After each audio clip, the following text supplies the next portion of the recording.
There are many reasons why this Thrustmaster T818 wheelbase is an important product. The French sim racing giants are exactly that, relative giants within a fairly niche industry. You walk into any regular shop across the globe that happens to sell sim racing wheels, it's very likely, no matter where you are, that it will be either Logitech or Thrustmaster products that are most prominent on the shelves. The more hardcore sim racing fans know that there are far more companies out there producing great racing game peripherals, and recently a relatively new steering wheel technology known as direct drive has dominated the middle and higher ends of the market. Now, direct drive does exactly what it says in the tin. It gives you all of the information about the car, about the surfaces underneath you, through the steering shaft itself, rather than through a series of gears and belts, which has been popular in the last decade or so. This method tends to give you cleaner force feedback, more control, more precision, just a nicer overall feeling to your sim racing experience, and because of that, many of the major wheel manufacturers started making direct drive wheelbases. You had Leo Bodnar, you had Fanatec, Moza have come out of nowhere, Camus, so many more that I could name that are making direct drive wheels. But interestingly, two names were missing from that list, and those two names were Logitech and Thrustmaster. Both companies were well aware of this, and in 2022, things changed. Logitech launched its first direct drive effort, the G Pro, in September, to a mixed reception. We really liked it, but it wasn't without flaws, and many were especially put off by the four-figure price point. And that leads us to now. Just before the turn of the new year, Thrustmaster have launched their very own direct drive effort, and it is this, the T818. Now, first of all, we need to say a big thank you to Thrustmaster because they have loaned us this unit to review and tell you guys all about it. And as usual, you can find our full review policy down in the description below. Right then, it's about time we get on with the review itself. And based on my testing yesterday, this thing needs to be taken very, very seriously. Straight off the bat, let's deal with what proved to be the biggest sticking point for the Logitech wheel: the cost. The T818 base doesn't come bundled with a steering wheel or pedals, just the base itself with the relevant cabling and a quick release adapter. Cost-wise, you'll initially be looking at £599.99 in the UK, or if you're in America, it'll be $649, and for the rest of Europe, €649. Realistically, if you were to package this up with a budget Thrustmaster steering wheel, their new desk mounting kit, and their top-of-the-range load cell TLCM pedals, you'd be looking at, as near as makes no difference, £1,000. If you were to compare this with Moza, for example, the equivalent setup with their R9 base, mid-range load cell SRP pedals, desk mounting kit, and the cheapest steering wheel option, it would be very, very similar. My calculations had it at £989 once you add the VAT. You can of course spend less on different pedals, or you can spend more on different wheel rims, for example, but at least it gives you an idea of what kind of ballpark you're in. Now, there was also a reason why I used Moza for this comparison, not Fanatec or Logitech, and that is because of compatibility. The Thrustmaster T818 does not work on console yet. They have said they will make a console compatible version or update the existing T818, a bit like what Fanatec did with their CSL DD and then the DD Pro, but for the moment you cannot play the likes of Gran Turismo 7 on this wheelbase. I should also mention that the first wave of European pre-orders has already been and gone. The second wave should come in around about Christmas. I think it's Boxing Day actually that it does come in Europe. But if you're in America, you're going to have to wait until March next year before you can pre-order this base. And if you're in another region, we don't actually know how long you're going to have to wait. It's about time we took a closer look at the base itself. So you do have a hexagon shape, which is fairly unique for a direct drive base. You can see you've got fan on the top, and you've also got a fan on either side. So you've got one on this side and one on this side as well. In between those, you have these removable plates. Now, this adds a little bit of color customization. Thrustmaster offer this in a range of different colors, but by default, you will get your kind of metallic-y blue color, which I actually think is quite nice. Then on the back of the base, you have a power button, turn the wheel on and off, and of course your power connection port. You've also got the USB-C port here, which will connect the base to the PC. Then you've got a couple more on the other side here. One is for pedals, so it's just a classic RG11, and it will work with any existing Thrustmaster pedal set. You also have another one there, which looks a bit more like an RJ45. We're not quite sure what that's for yet, but hopefully a sign of more peripherals in the future. You also finally have this other little bit at the bottom here, which can be taken off. There is a port in there, but I don't know what it's for. I don't know if anyone knows yet other than Thrustmaster, but I'll be intrigued to hear more about that. If we swing this around the side, you can see we have another small panel here with some buttons. So you've just got some regular function and mode buttons. The user manual explains everything that those do, and you've also got an LED indicator, which is used to actually signify what it is you're actually doing. The final button on here is an FFB kill switch. So by pressing this button when the wheel is in use, it will instantly kill all of the force feedback. The rest of the wheel will still work, but you just have no force feedback. So it's a safety feature. It's really nice that it's actually on the base. A lot of manufacturers don't include this, or they have an external button. If we swing this around to the front, probably the most important part of the wheelbase, there are a couple of things of note. First of all, you have this RGB LED strip of light running around the perimeter of the hex. Now this is used to signify when the wheelbase is turned on or updating, for example, but in future Thrustmaster hope that games will integrate it into their software as well. So maybe if there's a yellow flag in the game you're playing, the hex will light up yellow, for example, or a blue flag, or even rev strips or something like that. The second thing of note though is this quick release system, which is unique to this Thrustmaster base, and it's unlike any quick release system I've ever seen before on a direct drive wheelbase. Instead of the usual push-pull system, Thrustmaster have developed a bespoke clip, which allows you to very quickly and easily secure your steering wheel. All you have to do to make this work is attach one of their new adapters to your existing wheel. Now the nice thing is that every single Thrustmaster wheel as it stands is the same, but the problem with that is that every single wheel therefore will need this adapter. Now you do get one with the base, it'll cost you £30 to buy another one, and you probably want to buy one for each rim that you own. In terms of actually fitting the adapter, it's a bit of a faff. The whole thing felt a little bit plasticky and cheap, and it took a few minutes and a little bit of pulling and yanking to actually get it to work properly. But Thrustmaster have told us this is a test unit, and their final version is slightly easier and more refined, so that's good news. For actually connecting it to the wheel itself, once the adapter's on, that is very, very simple, and it's done. You're already connected to the base, it will work, and it takes seconds to come back off again. So once you have the adapter connected to each of your wheel rims, the process is amazing. Now I should add that Thrustmaster also sent us a couple of steering wheels, and we already have quite a collection of Thrustmaster wheels here at Traction HQ, and I tried them with multiple wheels. It worked perfectly every single time. There were no connectivity issues, no problems, it was great. The only real issue we encountered was because we only had one adapter, so we were having to switch it between different steering wheels each time. That's exactly why I recommend that you get one adapter per steering wheel that you own.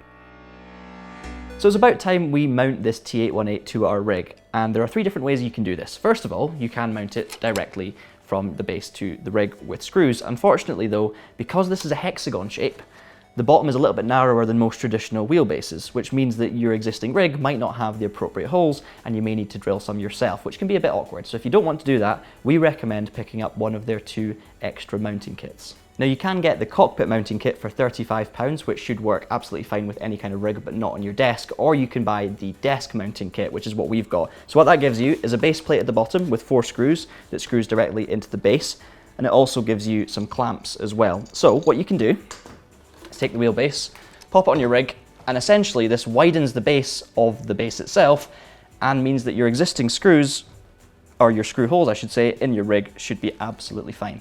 Just to clarify, Thrustmaster do provide the screws and the wing nuts in order to secure this, but we didn't have them with our test unit and found that M6 was the right size for your screws and nuts if you did want to add in more or replace the originals. Now the thing that makes the desk mounting kit a bit more expensive than the cockpit one is of course the clamps as well, which allow you to mount it to a desk. And it's really simple, you pop one on each side, they hook over, and there's a little catch which holds them perfectly in place. You tighten those up and your T818 is attached to a desk. So the base is now mounted to your rig or your desk. The last step before you start driving, of course, is to get your software in order, and the Thrustmaster software hasn't changed much at all. It's still very similar. You download it off the website, and it still looks like this. You have the game controllers section you search for, you click properties, and it opens up a control panel. So this is what your T818 control panel looks like. You can see we've got rotation up to 1080 degrees. We have the pedal inputs as well, so you can test that your brake, clutch, gas, and all that is working fine. Then if you go over to this tab, gain settings, this is where it gets a little bit interesting. You have an overall strength of all forces here, a master gain setting, but as you can see it's locked at the moment and we can't get it above 70%. Now you also have a detailed gain setting here for damper forces and mode. Now the mode, it only shows you 2 modes, comfort and sport, but actually if we unlock this, we get a warning. Risk of injury. Unlocking this padlock unleashes features which are for high level esport, not recreational. I'm going to click OK, because what this does is it opens up 4 different modes. You have comfort, sport, performance, and extreme, and it also allows you to put up the overall strength of all forces to 100%. Now you may think those safety warnings are a little bit overkill, but trust me, when you turn it off, bang it up to 100, and use one of these 4 modes, which I'll talk about more in a second, this wheel is so damn serious.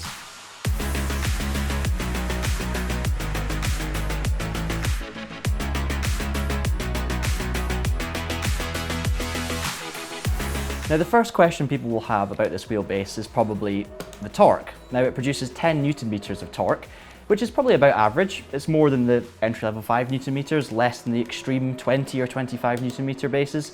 But Thrustmaster is very keen to point out that for them, the torque number is not the be-all and end-all. It's about way more than that.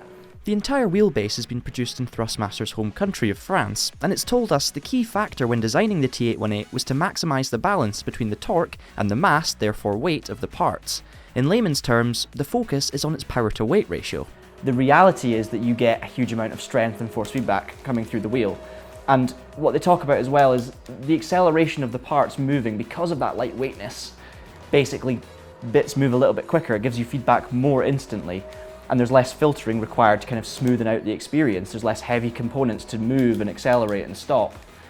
And what that results in, according to them, is the most unfiltered driving experience you'll have ever had in a sim.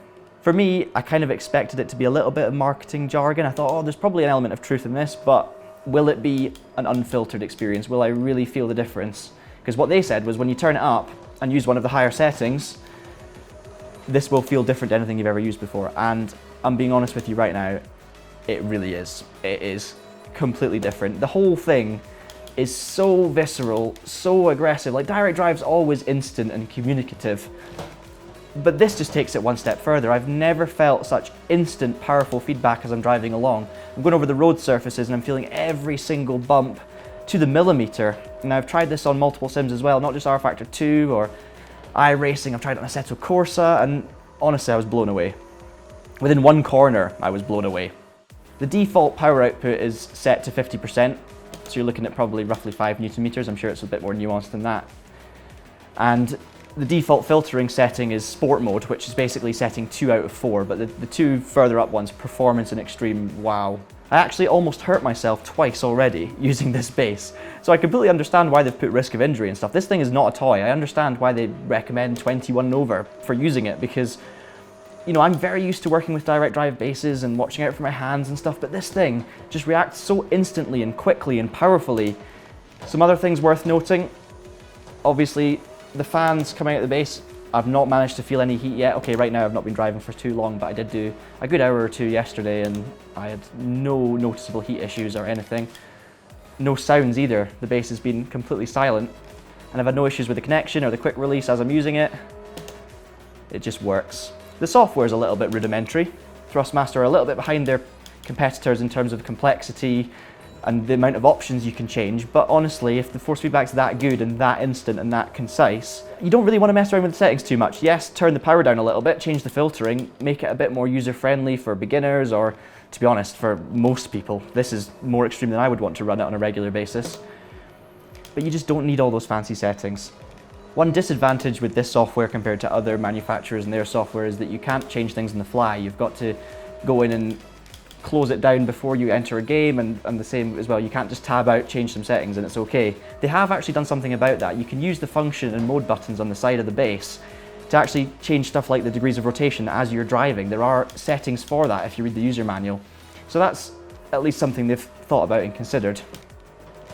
Curbs are just sensational. Oversteer, everything's happening instantly. You can probably hear it in my voice. My voice is probably shaking because the whole experience is going all the way through my body. In some ways, this base feels like a caged animal. You know, I can feel all the movements and stuff in it, but I can almost feel it, you know, trying to burst out. I've got one of their flagship wheels on here, the SF1000, which we've also reviewed on the channel, and honestly, it kind of feels like the base needs something bigger and stronger. The SF1000 almost feels strained on this base. I'm really looking forward to what more professional esports drivers and the likes think about this base and what they say about it, because I don't know if it's just me that has, you know, experienced this and really been blown away at just how unique it feels and how much stronger it actually feels than you might expect. Like, I knew it was going to be powerful, of course it is. It's a proper good big direct drive base, but compared to like the Logitech, for example, this is so serious. Like, this is for pro level racing with these settings on. Like, you would not need anything more than this. And I'm really glad therefore that they've got those extended filtering options and you can lower the power just to make it a bit more manageable early on. I would need to spend a good few weeks with this base to really test out, you know, its longevity and how it feels over a longer period of time. But for first impressions, stunning.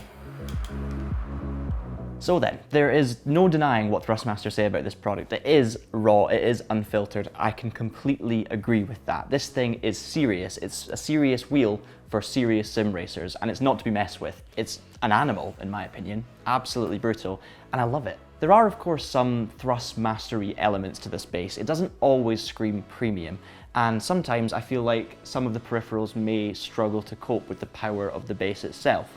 But having said that, Thrustmaster have a massive ecosystem that's already in place, which gives it a huge advantage over some of its competitors. You can pick and choose what rim you want, what pedals you want, and hopefully Thrustmaster will release more high-end products in the future to essentially bring the best out of the base, because at the moment it's probably everything around it that's holding it back in some sense. It's kind of like a caged animal just waiting to burst out, because this thing has so much potential. It's an absolute beast. My one biggest gripe with this still has to be the lack of compatibility with consoles. I think if you could use this on a PlayStation or an Xbox, it would transform it once again. It would take it one level further. So there is still work to do. But I just have to say, welcome to the market, Thrustmaster. Welcome to the direct drive world. And wow, you've started off with a banger. So that is going to conclude our T818 review, but I want to know what you guys think. Does this look like something you're going to be picking up in future? Have you already pre-ordered it? Has it arrived? What do you think of it? Let us know in the comments below. And of course, subscribe to the Traction YouTube channel for more hardware reviews in future. You can also head over to our website, traction.gg, for your latest racing game news, reviews, and features. That's going to be it from us today, so until next time, thank you so much for watching, keep it pinned, and have a great day.